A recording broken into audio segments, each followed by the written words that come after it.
লাইফে চলার পথে এমন একজনকে ফাইন্ড আউট করার চেষ্টা করো যে তোমাকে প্রয়োজনে মোটিভেট করতে পারবে, এনকারেজ করতে পারবে। আমাদের লাইফটা ফেসবুক ইনস্টাগ্রামের মতো পারফেক্ট না। আমরা ফেসবুক ইনস্টাগ্রামে মানুষের শুধু হ্যাপি মোমেন্টগুলো দেখতে পাই, কিন্তু প্র্যাকটিক্যাল লাইফটা আলাদা। এখানে আমাদের প্রতিনিয়ত ঘাত প্রতিঘাতের মধ্যে দিয়ে যেতে হয়।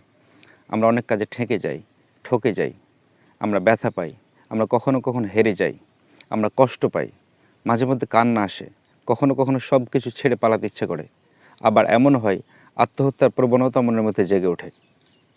লাইফের এরকম সিচুয়েশানে তোমার এমন একজন মানুষের প্রয়োজন হবে যে মানুষটার সামনে অবলীলায় তোমার মনের সব কষ্টের কথাগুলো বলতে পারবে, যে খুব মন দিয়ে তোমার কথাগুলো শুনবে, একবারে হৃদয় দিয়ে ভেতর থেকে তোমার কষ্টটা সে ফিল করতে পারবে।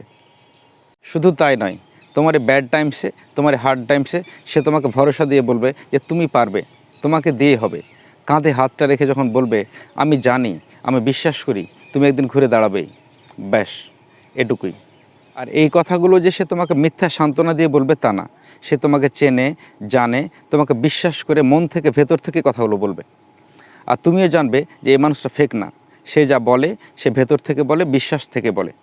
লাইফে এরকম মানুষ 10 জন দরকার নেই, একজনই যথেষ্ট, যে তোমার ব্যাড টাইমসে, হার্ড টাইমসে সত্যিকার অর্থে তোমাকে ভরসা দিবে, মোটিভেট করবে, এনকারেজ করবে, যার কথাগুলো শুনলে তোমার কনফিডেন্সটা বুস্ট আপ হবে।